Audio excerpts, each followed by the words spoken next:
The promise of God continued through Isaac. He married Rebekah, and she conceived twins. Rebekah sought the Lord, and he said to her, "Two nations are in your womb. Two peoples will be separated from within you. One people will be stronger than the other, and the older will serve the younger." When the time came, the first baby was born red and hairy. They named him Esau. But as he came out, his brother was grasping his heel. So they named him Jacob. The boys grew. Esau became a skillful hunter, a man of the field. Jacob was quiet, a man who stayed among the tents. Isaac loved Esau, but Rebekah loved Jacob. One day, Jacob was cooking stew when Esau came in from the field, exhausted. "Give me some of that red stew," Esau said. "I'm famished." "First sell me your birthright," Jacob replied. "Look, I am about to die," Esau said. "What good is a birthright to me?" "Swear to me first," Jacob insisted. So Esau swore an oath, selling his birthright to Jacob for a bowl of stew. Esau ate and drank and then got up and left. He despised his birthright. But the real battle was only beginning. Years passed. Isaac grew old. His eyes grew dim. He could no longer see. One day he called Esau and said, "I am old and don't know the day of my death. Take your weapons, go out to the field, and hunt game for me. Prepare me the kind of tasty food I like and bring it to me to eat, so that I may give you my blessing before I die." Rebekah overheard. She remembered the prophecy. The older will serve the younger. She called Jacob and said, "I heard your father say he will bless Esau. Now, my son, listen carefully and do what I tell you. Go to the flock and bring me 2 choice young goats. I will prepare tasty food for your father. Then you will take it to him so that he may bless you." "But my brother is a hairy man while I have smooth skin," Jacob said. "What if my father touches me? I would appear to be tricking him and would bring down a curse on myself." "Let the curse fall on me," Rebekah said. "Just do what I say." Jacob obeyed. Rebekah prepared the food. She covered Jacob's arms and neck with goat skins. Jacob went to his father. "My father," he said. "Who is it?" Isaac asked. "I am Esau, your firstborn. I have done as you told me.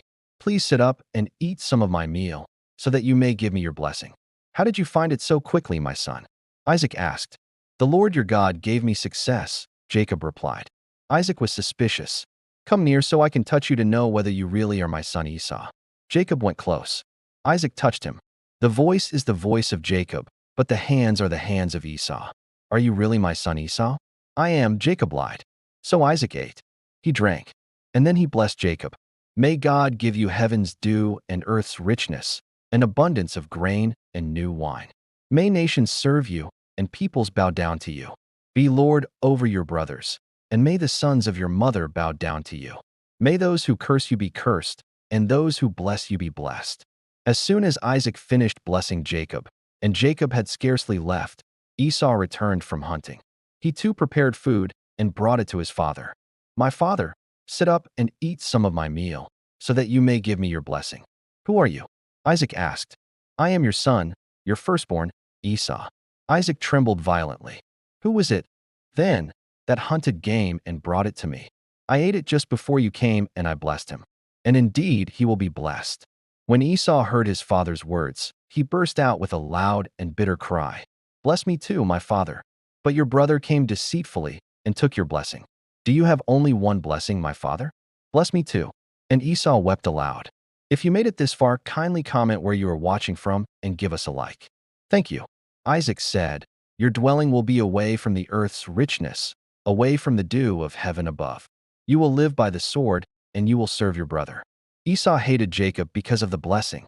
He said to himself, "The days of mourning for my father are near. Then I will kill my brother Jacob." When Rebekah heard this, she sent for Jacob. "Your brother is planning to kill you. Flee at once to my brother Laban in Haran. Stay with him until your brother's fury subsides." So Jacob left. He fled into the wilderness. He was alone. He was afraid. He had the blessing, but he had lost everything. As the sun set, he found a stone, placed it under his head, and lay down to sleep. And in the night, he dreamed. Jacob saw a stairway resting on the earth, with its top reaching to heaven. Angels were ascending and descending on it. Above it stood the Lord. "I am the Lord, the God of your father Abraham and the God of Isaac. I will give you and your descendants the land on which you are lying. Your descendants will be like the dust of the earth. All peoples on earth will be blessed through you and your offspring. I am with you and will watch over you wherever you go. I will not leave you until I have done what I have promised you." Jacob woke with a start.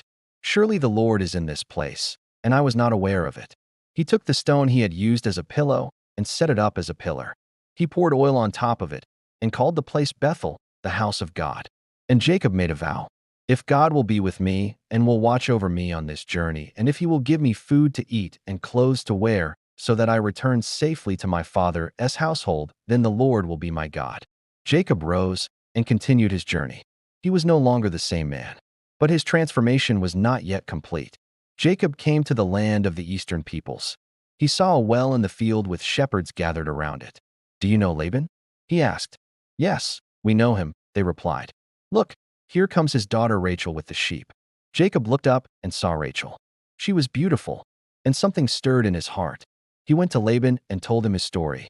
After a month, Laban said, "Just because you are a relative of mine, should you work for me for nothing? Tell me what your wages should be." Jacob was in love with Rachel. "I'll work for you 7 years in return for your younger daughter Rachel. It's better that I give her to you than to some other man," Laban said. "Stay here with me." So Jacob served 7 years to get Rachel, but they seemed like only a few days to him because of his love for her. Finally, the time came. "Give me my wife. My time is completed." But Laban gathered all the people of the place and gave a feast. And when evening came, he took his daughter Leah and brought her to Jacob. And Jacob made love to her. But when morning came, there was Leah. "What is this you have done to me?" Jacob said to Laban, "I served you for Rachel, didn't I? Why have you deceived me?" "It is not our custom here to give the younger daughter in marriage before the older one," Laban replied. "Finish this daughter's bridal week. Then we will give you the younger one also, in return for another 7 years of work." Jacob did so. He finished the week with Leah, and then Laban gave him his daughter Rachel to be his wife.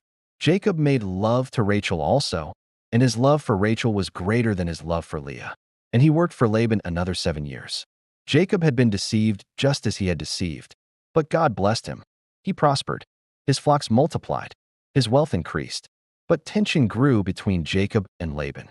And then God spoke, "Go back to the land of your fathers and to your relatives, and I will be with you." Jacob left in secret. He took his wives, his children, and all his possessions. He crossed the Euphrates River and headed toward the hill country of Gilead. But as he approached the land of his fathers, fear gripped him. He was about to face Esau, the brother he had wronged, the man who had vowed to kill him. Jacob sent messengers ahead. They returned with news. "Your brother Esau is coming to meet you, and 400 men are with him." Jacob was terrified. He divided his family and possessions into 2 groups. If Esau comes and attacks one group, the other may escape. He prayed, "O God of my father Abraham, God of my father Isaac, save me from the hand of my brother Esau, for I am afraid he will come and attack me." That night, Jacob sent his family across the ford of the Jabbok. But he stayed behind, alone, and suddenly, a man appeared and wrestled with him until daybreak. The struggle was fierce. Neither would give in. When the man saw that he could not overpower Jacob, he touched the socket of Jacob's hip, and Jacob's hip was wrenched. "Let me go, for it is daybreak," the man said. "I will not let you go unless you bless me," Jacob replied. "What is your name?" "Jacob. Your name will no longer be Jacob, but Israel, because you have struggled with God and with humans and have overcome." Jacob realized he had been wrestling with God himself. He limped away as the sun rose. He had been broken, but he had also been blessed. He was no longer Jacob the deceiver. He was Israel, the one who strives with God. The next day, Jacob looked up and saw Esau coming with 400 men. Jacob bowed 7 times as he approached, but Esau ran to meet him. He embraced him. He threw his arms around his neck and kissed him. And they wept. The past was healed. The brothers were reconciled. God had changed Jacob's heart, and the story of Israel had only begun. Jacob had 12 sons: Reuben, Simeon, Levi, Judah, Dan, Naphtali, Gad, Asher, Issachar, Zebulun, Joseph, and Benjamin.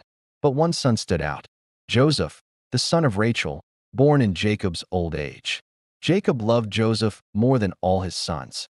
He made him a richly ornamented robe, a coat of many colors. And when his brothers saw that their father loved him more than any of them, they hated him and could not speak a kind word to him.